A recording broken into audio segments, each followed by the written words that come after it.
ಉತ್ತರ ಕನ್ನಡ ಜಿಲ್ಲೆಯಲ್ಲಿ ನದಿಯ ಆರ್ಭಟಕ್ಕೆ, ಮಳೆಯ ಪ್ರವಾಹಕ್ಕೆ, ನದಿಯ ಆರ್ಭಟಕ್ಕೆ ದುರಂತ ಸೂರು ಕಳೆದುಕೊಂಡವರ ಧ್ವನಿಯಾದದ್ದು ರಿಪಬ್ಲಿಕ್ ಕನ್ನಡ.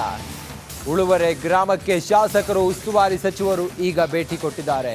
ಸೂರು ಕಳೆದುಕೊಂಡವರಿಗೆ 1.5 ಲಕ್ಷ ರೂಪಾಯಿ ನೆರವನ್ನು ಕೂಡ ಘೋಷಣೆ ಮಾಡಿದ್ದಾರೆ. ಈ ತಕ್ಷಣವೇ 1,20,000 ರೂಪಾಯಿ ಪರಿಹಾರವನ್ನು ಕೊಟ್ಟಿದ್ದಾರೆ. ಮೂವರಿಗೆ 1,20,000 ರೂಪಾಯಿಯ ಚೆಕ್ ಅನ್ನು ಕೂಡ ಸಚಿವರು ವಿತರಿಸಿದ್ದಾರೆ. ಇದು ರಿಪಬ್ಲಿಕ್ ಕನ್ನಡದ ಬಿಗ್ ಇಂಪ್ಯಾಕ್ಟ್. ನದಿಯ ಆರ್ಭಟಕ್ಕೆ ಕೊಚ್ಚಿ ಹೋಗಿದ್ದ ಉಳುವರೆ ಗ್ರಾಮ, ಸೂರು ಕಳೆದುಕೊಂಡು ಅನಾಥರಾಗಿದ್ದ ಗ್ರಾಮಸ್ಥರು. ರಿಪಬ್ಲಿಕ್ ಕನ್ನಡ ವರದಿಗೆ ಗ್ರಾಮಸ್ಥರಿಂದ ಹರ್ಷೋದ್ಗಾರ. ರಿಪಬ್ಲಿಕ್ ಕನ್ನಡಕ್ಕೆ ಧನ್ಯವಾದವನ್ನು ತಿಳಿಸಿದ ಉಳುವರೆ ಗ್ರಾಮಸ್ಥರು. ನಮ್ಮ ಪ್ರತಿನಿಧಿ ನಾಗೇಂದ್ರ ಬಾಬು ಅವ್ರ ಜೊತೆಲಿ ಮಾತಾಡಿದ್ದಾರೆ, ಬನ್ನಿ ನೋಡೋಣ. ರಿಪಬ್ಲಿಕ್ ಕನ್ನಡ ನಿರಂತರವಾಗಿ ಜನಸಾಮಾನ್ಯರ ಧ್ವನಿಯಾಗುವಂತ ಕೆಲಸವನ್ನ ಮಾಡ್ತಾ ಬರ್ತಾ ಇದೆ. ಇವತ್ತು ಕೂಡ ರಿಪಬ್ಲಿಕ್ ಕನ್ನಡದ ಕೈಯಲ್ಲಿ ಆಗುವಂತ ಸಹಾಯವನ್ನ ಈ ಗ್ರಾಮಸ್ಥರಿಗೆ ಮಾಡುವಂತ ಕೆಲಸವನ್ನ ಮಾಡಿತ್ತು. ನಾವು ಮಾಡಿದಂಥ ಒಂದು ಸುದ್ದಿಯಿಂದಾಗಿ ಸಚಿವರ ಹಾದಿಯಾಗಿ ಶಾಸಕರು, ಜಿಲ್ಲಾಧಿಕಾರಿಗಳು, ಜಿಲ್ಲಾ ವರಿಷ್ಠಾಧಿಕಾರಿಗಳು ಎಲ್ಲರೂ ಕೂಡ ಆಗಮಿಸಿ ಇಲ್ಲಿನ ಜನರ ಸಮಸ್ಯೆಯನ್ನ ಆಲಿಸುವಂತ ಕೆಲಸವನ್ನ ಮಾಡಿದ್ರು. ಅಷ್ಟೇ ಅಲ್ಲದೆ ಆದಷ್ಟು ಬೇಗ ಅವರ ಸಮಸ್ಯೆಗಳನ್ನ ಬಗೆಹರಿಸೋದಾಗಿ ಕೂಡ ಒಂದು ಭರವಸೆಯನ್ನ ಕೊಟ್ಟಿದ್ದಾರೆ. ಏನ್ ಹೇಳ್ತೀರಿ? ರಿಪಬ್ಲಿಕ್ ಕನ್ನಡ ಬಂದು ನಿಮ್ಮ ಒಂದು ಧ್ವನಿಯನ್ನ ಸರ್ಕಾರಕ್ಕೆ ಮುಟ್ಟಿಸುವಂತ ಕೆಲಸವನ್ನ ಮಾಡಿದ್ವಿ. ಇಲ್ಲ, ಹೌದು, ನಮ್ಮಳನ್ನ ನಾವು ಅವಾಗ ರಿಪಬ್ಲಿಕ್ ಕನ್ನಡಕ್ಕೆ ತೋಡ್ಕೊಂಡಾಗ 2 ಗಂಟೆಗೆ ಸುದ್ದಿ ಮೂಡಿಸಿದ್ದು, 6 ಗಂಟೆಗೆ ಎಲ್ಲ ಸಚಿವರು, ಮಿನಿಸ್ಟರ್ ಎಲ್ಲ ಬಂದು ಇಲ್ಲಿ ನೋಡೋಗಿದ್ದಾರೆ. ನಾವು ಇದರಿಂದ ರಿಪಬ್ಲಿಕ್ ಕನ್ನಡಕ್ಕೆ ಯಾವಾಗಲೂ ಚಿರಋಣಿಯಾಗಿರ್ತೀವಿ ಅಂತ ನಾವು ಹೇಳಲಿಕ್ಕೆ ಇಷ್ಟಪಡ್ತೀವಿ. ಏನ್ ಹೇಳ್ತೀರಿ? ಈ ಸುದ್ದಿಯನ್ನು ಎಲ್ಲ ಒಂದು ಅಧಿಕಾರಿಗಳಿಗೆ ಮುಟ್ಟಿಸಿದ್ದಕ್ಕಾಗಿ ನಮ್ಮ ಈ ಒಂದು ಉಳುವರಿ ಊರಿನ ಗ್ರಾಮಸ್ಥರ ಪರವಾಗಿ ರಿಪಬ್ಲಿಕ್ ಕನ್ನಡ ಟಿವಿಗೆ ಧನ್ಯವಾದ ಹೇಳಿ ಇಷ್ಟಪಡ್ತೇವೆ. ಏನ್ ಹೇಳ್ತೀರಿ ಸರ್? ನೀವು ಬಂದು ನಮ್ಮ ಬಾರಿ ಒಂದು ಹೆಲ್ಪ್ ಆಯ್ತು. ನಿಮ್ಮಿಂದ ಮುಂದೆ ಹೆಲ್ಪ್ ಆಯ್ತು ಹೇಳ್ಕೊಂಡು ನಾವು ಒಂದು ತಿಳ್ಕೊಂತೀವಿ. ಅಕ್ಕ ಇಲ್ಲಿ, ಓ ಅಕ್ಕ ಇಲ್ಲಿ ಎಲ್ಲೋದ್ರು ಅವರು? ಅಕ್ಕ ಈಗ ನೋಡಿ, ನಿಮಗೆ 1,20,000 ಮನೆ ಯಾರ್ದ್ರ ಡ್ಯಾಮೇಜ್ ಆಗಿದೆ ಅದನ್ನ ಕೊಡ್ತೀವಿ ಅಂತ ಒಪ್ಕೊಂಡಿದ್ದಾರೆ. ನಾಳೆನೆ ಬಂದು ಇಲ್ಲಿ ತಹಶೀಲ್ದಾರ್ಗೆ ಸೂಚನೆ ಕೊಟ್ಟಿದ್ದಾರೆ, ಜಾಗ ಎಲ್ಲಿದೆ ಅದನ್ನ ತೋರಿಸಿ ಅಲ್ಲಿ ಏನ್ ಬೇಕೋ ವ್ಯವಸ್ಥೆ ಮಾಡ್ತೀವಿ ಅಂತ ಹೇಳಿದ್ದಾರೆ. ಮನೆ ಇಲ್ಲ, ಗಂಜಿ ಕೇಂದ್ರ ಉಳ್ಕೊಳಕ್ ಆಗಲ್ಲ ಅಂದಿದ್ದಕ್ಕೆ ನೀವೇ ಬಾಡಿಗೆ ಮನೆ ಹುಡುಕಿ ಅದರ ಬಾಡಿಗೆ ದುಡ್ಡನ್ನು ಕೂಡ ಕೊಡ್ತೀವಿ ಅಂತ ಹೇಳಿದ್ದಾರೆ. ರಿಪಬ್ಲಿಕ್ ಕನ್ನಡ ಮಾಡಿದಂಥ ವರದಿಗೆ ಏನ್ ಹೇಳ್ತೀರಿ? ಇದಕ್ಕೆ ಹೇಳೋದಕ್ಕೆ ತುಂಬ ಟ್ಯಾಂಕ್ಸ್. ನಮಗೆ ಈಗ ಒಳ್ಳೇದು ಒಂದು ಮಾಡ್ತಂದ್ರಲ್ಲ ಅವರು, ಇದಕ್ಕೆ ತುಂಬ ಒಳ್ಳೇದು ಮಾಡ್ರೆ ಸಾಕು, ಮಾಡಿಕೊಟ್ರೆ ಸಾಕು. ತುಂಬ ಟ್ಯಾಂಕ್ಸ್ ಅದು. ನಿಮ್ಗೂ ಒಂದು ಧನ್ಯವಾದಗಳು, ನಮ್ಗೆ ಒಳ್ಳೇದು ಮಾಡೋದಕ್ಕಾಗಿ ನಿಮ್ಗೆ ಧನ್ಯವಾದಗಳು. ರಿಪಬ್ಲಿಕ್ ಕನ್ನಡ ವರದಿ ಬಂದಕ್ಕಾಗಿ ನಮ್ಗೆ ಧನ್ಯವಾದಗಳು. ಹೇಳಿ ಸರ್. ಸರ್, ನಾವು ಅವಾಗ ನಿಮ್ಮಲ್ಲಿ ಒಂದು ಮನವಿ ಕೇಳ್ಕೊಂಡಾಗ ಇವಾಗ ಎಲ್ಲ ಮಂತ್ರಿಗಳು, MLA ಗಳೆಲ್ಲ ಬಂದು ಇವಾಗ ನಮ್ಮ ಅಹವಾಲು, ನಮ್ಮ ಕಷ್ಟಗಳನ್ನು ಎಲ್ಲ ವಿಚಾರಿಸ್ಕೊಂಡು ನಾವು ನಿಮಗೆ ಆದಷ್ಟು ಪರಿಹಾರವನ್ನು ನೀಡ್ತೇವೆ ಅಂತ ಭರವಸೆಯನ್ನು ನೀಡಿದ್ರು. ನಿಮ್ಮ ಈ ಸಹಕಾರ ನಮಗೆ ತುಂಬ ಧನ್ಯವಾದ. ಇನ್ನು ಮುಂದೆ ಕೂಡ ಇದೇ ಥರ ನಾವು ನಿಮ್ಗೆ ಏನಾದರೂ ತಿಳಿಸಿದವಾಗ ನೀವು ತಕ್ಷಣ ಬಂದು. ಇಲ್ಲಿನ ಸ್ಥಳೀಯ ಶಾಸಕರಾಗಿರುವಂತಹ ಸತೀಶ್ ಶೈಲ್ ಅವರು ತಕ್ಷಣಕ್ಕೆ ಇಲ್ಲಿಗೆ ಬಂದು ಇಲ್ಲಿನ ಜನರಿಗೆ ಸ್ಪಂದಿಸುವಂತ ಕೆಲಸವನ್ನ ಮಾಡ್ತಾ ಇದ್ದಾರೆ. ಅದನ್ನ ನಾವು ಖುದ್ದು ಕಣ್ಣಾರೆ ಕೂಡ ಗಮನಿಸಿದ್ವಿ. ಈಗ ಉಳುವರೆ ಗ್ರಾಮದಲ್ಲಿ ಆಗಿರುವಂತಹ ಸಮಸ್ಯೆಗಳಿಗೆ ಸ್ಪಂದಿಸುವಂತ ಕೆಲಸವನ್ನ ಶಾಸಕರು ಮಾಡಿದ್ದಾರೆ. ಜಿಲ್ಲಾ ಉಸ್ತುವಾರಿ ಸಚಿವರನ್ನು ಕೂಡ ಜೊತೆಲಿ ಕರ್ಕೊಂಡ್ಬಂದಿದ್ರು. ಈಗ ಅವ್ರನ್ನ ಮಾತಾಡ್ತಾ ಹೋಗ್ತೀನಿ. ಸರ್, ಈಗ ಅವ್ರಿಗೆ ಯಾವ ರೀತಿಯಾಗಿ ಈಗ ಸೂರಿನ ವ್ಯವಸ್ಥೆಯನ್ನು ಕಲ್ಪಿಸೋದಕ್ಕೆ ಮುಂದಾಗ್ತೀರಿ? ಈಗ ಹಾಸ್ಪಿಟಲ್ನಲ್ಲಿ ಈಗಾಗಲೇ ಸಚಿವರು ಹೇಳಿದ್ದಾರೆ, ಹಾಸ್ಪಿಟಲ್ನಲ್ಲಿ ಅವ್ರಿಗೆ ಬಟ್ಟೆ ಹಿಡಿದು ಊಟದ ವ್ಯವಸ್ಥೆ ಎಲ್ಲದನ್ನು ಅದು ಕ್ಲಿಯರಾಗಿ ಮಾಡ್ತೇವೆ. ಅಲ್ಲಿ ಒಂದೇ ಒಂದು ಸಣ್ಣ ಪ್ರಾಬ್ಲಮ್ ಏನಾಗಿದೆ ಅಂತ, ಈಗ ನಮಗೆ ಡೆಡ್ ಬಾಡಿ ಒಂದು ಸಿಗಲಿಲ್ಲ. ನಾನು ಈಗ ಸಚಿವರ ಹತ್ರ ಮತ್ತು DC ಅವ್ರ ಹತ್ರ ಮತ್ತು SP ಹತ್ರ ಹೇಳ್ಕೊಂಡು ನಾಳೆ ಕೋಸ್ಟ್ ಗಾರ್ಡ್ ಹತ್ರ ಅವರು ಹೆಲಿಕಾಪ್ಟರ್ ಕೊಟ್ಟು ತಗೊಂಡು ಇಲ್ಲಿ ನಾವು ಆದಷ್ಟು ಅದನ್ನು ಕಾರ್ಯಾಚರಣೆ ಮಾಡಬೇಕಂತ ಹೇಳ್ಕೊಂಡು. ಯಾಕಂತ ಹೇಳಿದ್ರೆ ಇಲ್ಲಿ ಜನರು ಏನು, ನಮ್ಮ ಸಿಸ್ಟಮ್ ಏನಂತ ಹೇಳಿದ್ರೆ ಬಾಡಿ ಬರೋ ತನಕ ಪಾಪ ಅವ್ರ ಮನೇಲಿ ಊಟ ಮಾಡೋದಿಲ್ಲ. ಇದು ನಮ್ಮ ಮೊದಲಿನ ಸಂಪ್ರದಾಯ.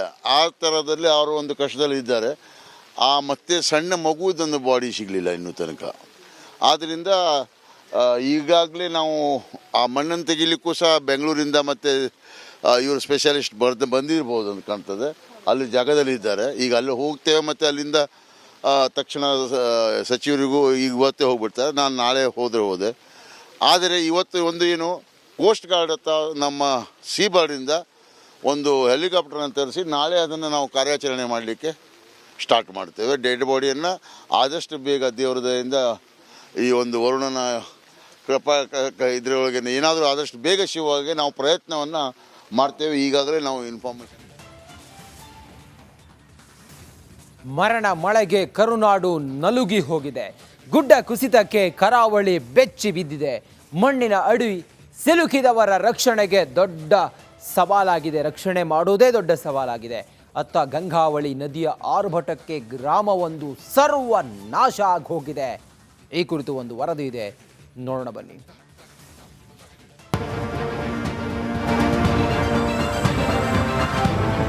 ಈ ಒಂದು ಬೃಹದಾಕಾರದ ಗುಡ್ಡದಲ್ಲಿ ಮಣ್ಣು ಕುಸಿತ ಆಗಿ ಸುಮಾರು 15ಕ್ಕೂ ಹೆಚ್ಚು ಜನ ನಾಪತ್ತೆ ಆಗಿದ್ದಾರೆ ಅನ್ನುವ ಮಾಹಿತಿಯನ್ನ ಸ್ಥಳೀಯರು ತಿಳಿಸ್ತಾ ಇದ್ದಾರೆ. ಅದೇ ಒಂದು ಅನುಮಾನದ ಅಡಿಯಲ್ಲಿ ಈಗ ರಕ್ಷಣಾ ಪಡೆಗಳು ಶೋಧ ಕಾರ್ಯಾಚರಣೆಯನ್ನ ಮುಂದುವರೆಸಿದೆ.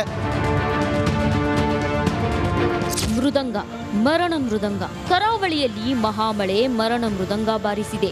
ಮಹಾಮಳೆಗೆ ಕಾರವಾರ ನಲುಗಿ ಹೋಗಿದೆ. ಅಂಕೋಲಾದ ಶಿರೂರು ಬಳಿ ಗುಡ್ಡ ಕುಸಿದು 4 ಮಂದಿ ಜೀವಂತ ಸಮಾಧಿಯಾಗಿದ್ದಾರೆ. ಇನ್ನೂ 3 ಜೀವನ್ಮರಣ ಹೋರಾಟ ನಡೆಸುತ್ತಿದ್ದಾರೆ.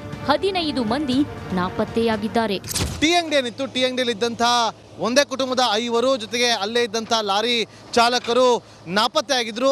ಆ ಪೈಕಿ ಅಂದರೆ 7 ಜನರ ಪೈಕಿ 4 ಮೃತದೇಹಗಳು ಪತ್ತೆಯಾಗಿದೆ. ಇನ್ನುಳಿದ 3ಗೋಸ್ಕರ ಶೋಧ ಕಾರ್ಯಾಚರಣೆ ಕೂಡ ಮುಂದುವರೆದಿದೆ. ಗುಡ್ಡ ಕುಸಿದು 1 ದಿನ ಕಳೆದ್ರೂ ಮೃತದೇಹಗಳನ್ನ ಹೊರತೆಗೆಯೋಕೆ ಸಾಧ್ಯವಾಗ್ತಿಲ್ಲ. ಈವರೆಗೂ 4 ಮೃತದೇಹಗಳು ಪತ್ತೆಯಾಗಿರೋದು ಬಿಟ್ರೆ ಉಳಿದವರ ಸುಳಿವೇ ಇಲ್ಲ.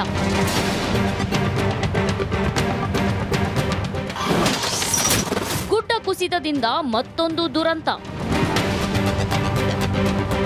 ಶಿರೂರು ಬಳಿ ಕುಸಿದ ಗುಡ್ಡದಿಂದ ಮತ್ತೊಂದು ದುರಂತ ಸಂಭವಿಸಿದೆ. ಗುಡ್ಡ ಕುಸಿಯುತ್ತಿದ್ದಂತೆ ದೈತ್ಯಾಕಾರದ ಬಂಡೆಕಲ್ಲುಗಳು ನದಿಗೆ ಅಪ್ಪಳಿಸಿವೆ. ಒಂದು ಬದಿಯಲ್ಲಿ ಬಂಡೆಗಲ್ಲು ನದಿಗೆ ಬೀಳುತ್ತಿದ್ದಂತೆ ಅದರ ವಿರುದ್ಧದ ಬದಿಯಲ್ಲಿ ನದಿ ನೀರು ದಡಕ್ಕೆ ಚಿಮ್ಮಿದೆ. ದಡದಲ್ಲಿದ್ದ 2 ಮನೆಗಳು ನೀರಲ್ಲಿ ಕೊಚ್ಚಿ ಹೋಗಿವೆ. ವೃದ್ಧೆ ಸಣ್ಣವ್ವ ನಾಪತ್ತೆಯಾಗಿದ್ದಾರೆ. ಯಾವಾಗ ಗುಡ್ಡ ಕುಸಿದು ಬೀಳುತ್ತೋ ಆ ಗುಡ್ಡ ಕುಸಿದು ಬೀಳ್ತಾ ಇದ್ದಂತೆ ತಕ್ಷಣಕ್ಕೆ ಆ ಟೀ ಅಂಗಡಿಯಲ್ಲಿ ಇದ್ದವರೆಲ್ಲರೂ ಕೂಡ ಈ ಒಂದು ಮಣ್ಣಿನ ಅವಶೇಷಗಳ ಅಡಿಯಲ್ಲಿ ಸಿಲುಕೊಳ್ತಾರೆ. ಅಷ್ಟೇ ಅಲ್ಲದೆ ಅಲ್ಲಿ 2 ಗ್ಯಾಸ್ ಟ್ಯಾಂಕರ್ಗಳು ಕೂಡ ನಿಂತಿತ್ತು.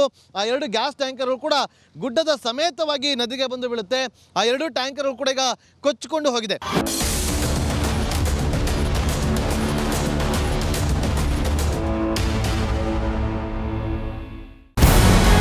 ನಮಸ್ಕಾರ, ಕರ್ನಾಟಕ ಪ್ರೈಮ್ ಟೈಮ್ಗೆ ಸ್ವಾಗತ. ನಾನು ಜಯಪ್ರಕಾಶ್ ಶೆಟ್ಟಿ. ಇಡೀ ಕರುನಾಡು ಇವತ್ತು ರೆಬೆಲ್ ಆಗಿ ನಿಂತಿದೆ. ಈ ಹಗರಣಗಳನ್ನು ಸದನದಲ್ಲಿ ಪ್ರಸ್ತಾಪ ಮಾಡಲು ಕೂಡ ಕಾಂಗ್ರೆಸ್ ಹಿಂದೇಟು ಹಾಕಿದ್ದೇಕೆ? ನಿಮ್ಗೆ ಸಂಬಳ ಅದಕ್ಕೆ, ನಿಮಗೆ ವಾಹನ ಅದಕ್ಕೆ, ನಿಮಗೆ ವೆಪನ್ ಅದಕ್ಕೆ, ನೀವು ಅದನ್ನು ಸೆರೆ ಹಿಡಿಬೇಕಾಗಿದೆ. ನೀವು ವಿದ್ಯುತ್ ಬರ ಇದೆ ಅಂತ ಹೇಳ್ತಾ ಇದ್ದೀರಿ, ಎಲ್ಲಿ ಬರ ಇದೆ ನೀವು ಹೇಳಬೇಕು. ಪಾಕಿಸ್ತಾನ್ ಆಕ್ಯುಪೈಡ್ ಕಾಶ್ಮೀರ್ ಅದು ಎಂದೆಂದಿಗೂ ನಮ್ಮದು. 40 ಮೆಷಿನ್ಗಳು ತಂದಿತ್ತು ನೋಟ್ ಎಣಿಸುವುದಕ್ಕೆ, ಅದೇ ಹಾಳಾಯಿತು. ಮಥುರಾದ ಗಲಾಟೆ ಇದೆಯಲ್ಲ, ಅದು ಸ್ಥಳೀಯವಾಗಿ ಕೂತು ಪರಿಹರಿಸಬಹುದಾದಂಥ ಕಾನೂನಿದೆ. ಗ್ಯಾರಂಟಿ ಯೋಜನೆಯಿಂದ ನಷ್ಟ ಆಗಿದೆ, ಲಾಭ ಆಗಿದೆ, ದಯವಿಟ್ಟು ಹೇಳಿ. Dawood Ibrahim most wanted criminal ಯಾವಾಗಾದ ಅಂದರೆ ಇಲ್ಲಿ ತನಕ ಭಾರತ ದೇಶದಲ್ಲಿ ಓರ್ವ ದಲಿತ ಪ್ರಧಾನಿಯಾದಂಥ ಇತಿಹಾಸವೇ ಇಲ್ಲ. ರಿಪಬ್ಲಿಕ್ ವರ್ಲ್ಡ್ ಆಪ್ ಇದು ಕೇವಲ ಅಪ್ಲಿಕೇಶನ್ ಅಲ್ಲ, ಸಮಗ್ರ ಸುದ್ದಿಗಳ ಸಂಪರ್ಕ ಮಾರ್ಗಕ್ಕೆ ಕ್ರಾಂತಿಕಾರಿ ಬದಲಾವಣೆ.